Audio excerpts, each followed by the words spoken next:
What's up? What's up? Welcome back to NSP Fantasy Football Waiver Wire Pickups. We are heading into week 12, and there are some injuries that we need to talk about. And the waiver wire this week is actually not too bad. So we're going to get right into it. And of course, if you have any questions, please leave it down in the comment section below or join our Discord, which the link is in the bio. We got tons of people out there who are willing to help out with trade opportunities, which for most of y'all, this might be your last week to trade. Or who to start, who to sit. I mean, we're always here, but more the merrier, right? So leave a comment down below, join our Discord. Let's get right into it. Starting off with some injuries, some key injuries that we had this week. Number one is Drake London. He goes down with a knee. He's probably going to miss a week. Josh Jacobs, also a knee. He's probably going to he's actually day to day. So that's something we got to monitor. And we're going to talk about Emmanuel Wilson today. But definitely a guy that you have to keep an eye on. So he's probably going to be missing a week, hopefully not two. Aaron Rodgers goes down with the left wrist. Michael Penix Jr. just got put into the IR. So we're going to see Kirk Cousins, someone who we're not really interested in starting or picking up for fantasy football. Dylan Gabriel goes down with a concussion. We saw Shadur Sanders come in, and we saw why he got drafted so late. Didn't play the greatest, so we're not interested in picking him up either, unless you're in a dynasty league. Bashal Tutin goes down with an ankle. Yeah, a lot of people are interested in him. He did get 15 carries before he went down with an injury, but ETN's still the guy.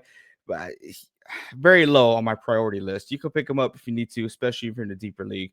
DK, concussion, Tyler Higbee, ankle, Amari DeMarcado, ankle, a few guys that we're really not too interested in unless you're in a really deep league. But we're going to go ahead and move forward to some waiver wire pickups. I just got a few guys out here that you could possibly plug and play this week and help you out win your fantasy football matchup because we all know the playoffs are right around the corner. Hopefully, some of you have already clinched playoffs, but if not, that's why we're here. Number one guy we're talking about is Emmanuel Wilson. Yes, this is, of course, if Josh Jacobs does end up missing some time, which I hope not, because I'm actually going to be in Green Bay watching that game against the Minnesota Vikings. So it'll suck if Josh Jacobs is not there, but it'll rock if I could pick up Emmanuel Wilson and start him with Josh Jacobs not playing. So Emmanuel Wilson, he will get the entirety of the load. He did very well this past week. He's obviously available in these leagues. So if Josh Jacobs does miss, this is a guy that you need to pick up and you need to start. After Emmanuel Wilson, we're going to talk about Chris Rodriguez. Finally, right? Finally, we see who we're going to be starting in that backfield with the Washington Commanders. This is still not someone that we're super excited about, but he's the most efficient back in that backfield, while Ja'Cory Krosky-Merritt was a second most with rushing attempts. We're not interested in him. In fact, we're actually interested in dropping him. So if you do have him and you're thinking about dropping him, but you just don't know, he's droppable. Okay, Chris Rodriguez is going to be the guy. He's available. You can pick him up, especially in your super deep leagues or super flex leagues. Pick him up, plug him in. After that, we're going to talk about Brock Wright to not have the greatest game, but with Sam Laporta missing a few weeks, Brock Wright is going to be the guy tight end for the Detroit Lions. He did have 7 targets last week. Didn't do jack with him. He only caught 2 of the 7, so he did not look good. A lot of people probably going to drop him if they picked him up last week.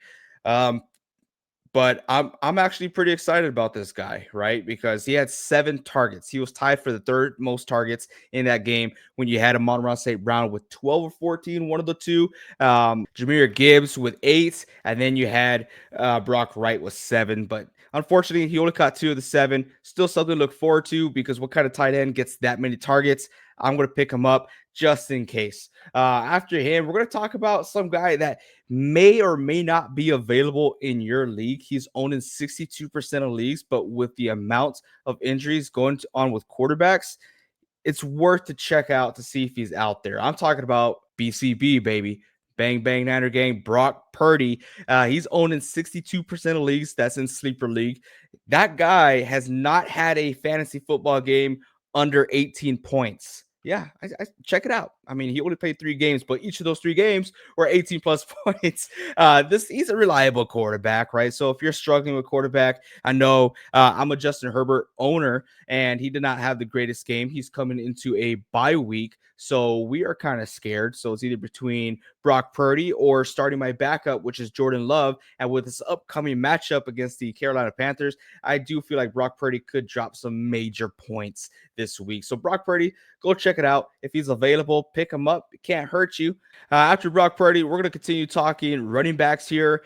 Kenneth Gainwell is the next guy we're to talk about. Yes, Jaylen Warren does go down with an injury. Did it seem that serious? So he's going to be fine. But Kenneth Gainwell continues to prove that he's going to be involved in this offense, whether you like it or not, which kind of sucks for Jaylen Warren fans or owners, which I am one in my dynasty league. So it kind of sucks. It is what it is.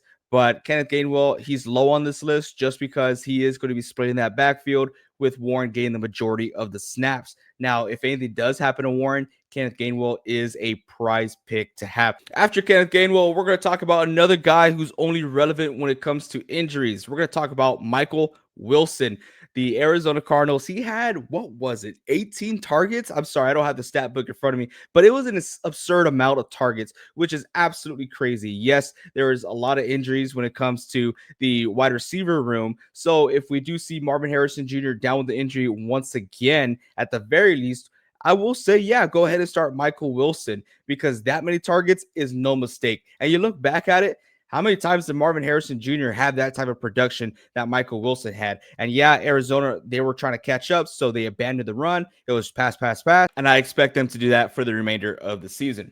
Last guy we're going to talk about, Sean Tucker. A lot of you guys probably saying, like, why is he much higher in your roster? Because Bucky Irving, he started practicing last week. There is a real chance that he does come back and start for the Tampa Bay Buccaneers. So Sean Tucker is not someone who we're super excited about, but I do believe Sean Tucker did prove that he should have a role in that offense. I mean, this guy's just a stud. He's so explosive, so good. And if Irving does end up missing another week, then Tucker is a must-start guy. He is that good. I'm telling you.